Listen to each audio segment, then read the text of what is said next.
आंदोलन हुए, सभी आंदोलन गलत थे, सभी आंदोलन देश विरोधी थे, सभी आंदोलन जन विरोधी थे। यानी अब एक चीज ये हो गई है कि मीडिया आप लोग भी कंज्यूम करते होंगे। मैंने तो नहीं देखा कि मीडिया ने पिछले 9-10 सालों में सरकार से कोई सवाल किया हो। एक भी सवाल नहीं हुआ।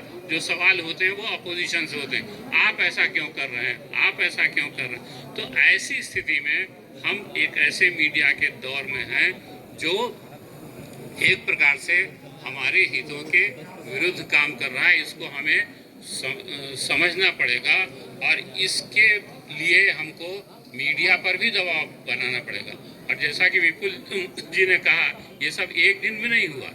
कैसे मैं बताऊं, मैं उन दिनों नवभारत टाइम्स में काम करता था। मीडिया हमेशा से पूंजी से ही चला है।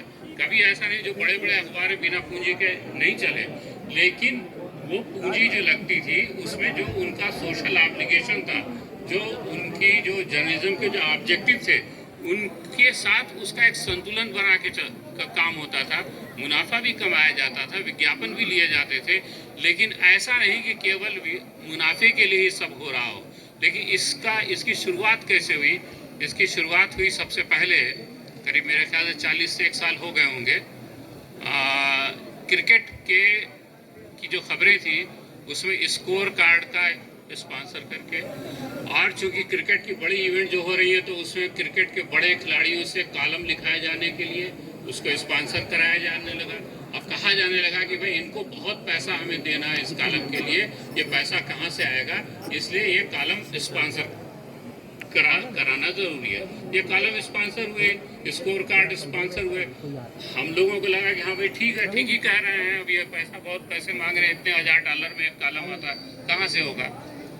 लेकिन कुछ दिनों के बाद क्या हुआ कि उसी अखबार ने अपने जो एडिटर्स थे उनको लिखना शुरू कर दिया, editor Delhi market, editor Mumbai market.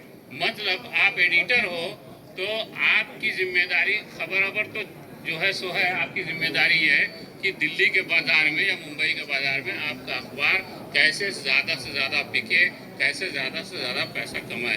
तो ये, और इसके बाद इसी अखबार ने क्या किया कि प्राइवेट ट्रीटी शुरू की।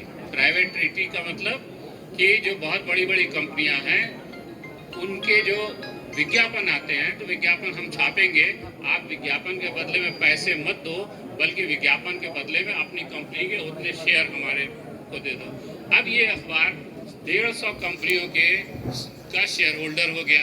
अब इन 150-200 कंपनियों से, जो बहुत बड़ी कंपनियां हैं, इनके खिलाफ ये कैसे खबर लिखेगा भाई, क्योंकि ये तो शेयर होल्डर है। अगर कंपनियां की इमेज खराब होगी, शेयर का प्राइस घटेगा, अखबार का घाटा होगा। तो ऐसे धीरे धीरे करके मीडिया में जो पूंजी का जो मिसयूज है वो शुरू हुआ। और उसके बाद जब पूंजी बढ़ी, पूंजी का एक कनेक्शन जो है वो राजनीति के साथ है। आप जानते हैं अभी इलेक्टोरल बॉन्ड की चर्चा हुई।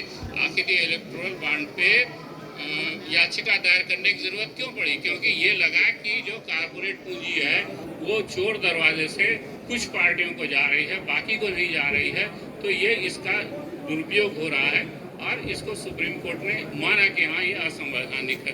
तो कारपोरेट का जो नेक्सस है पॉलिटिक्स के साथ, और फिर कारपोरेट का जो नेक्सस है मीडिया के साथ, ये आज ये तीनों एक गठजोड़ बन गया है। तो आनंद जी की किताब, चूंकि आनंद जी की किताब इसलिए भी महत्वपूर्ण है कि इन्होंने ये किताब कोई 6-8 महीने की रिसर्च में नहीं लिखी है।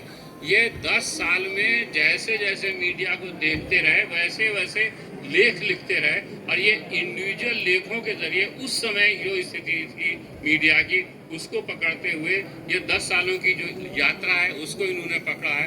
तो इन्होंने जो पिछले 10-1 सालों में मीडिया में जिस तरह से उसका चरित्र बदलता रहा है उसको अलग अलग कालखंड में अलग अलग समय में पकड़ा है। इसलिए एक प्रकार से मीडिया के इतिहास, समकालीन इतिहास का दस्तावेज भी है, जिसको आप जितने भी लोग, जिनकी भी मीडिया में रुचि है और जिनकी लोकतंत्र में रुचि है, उनको पढ़ना चाहिए इस किताब को। तो मैं अंत में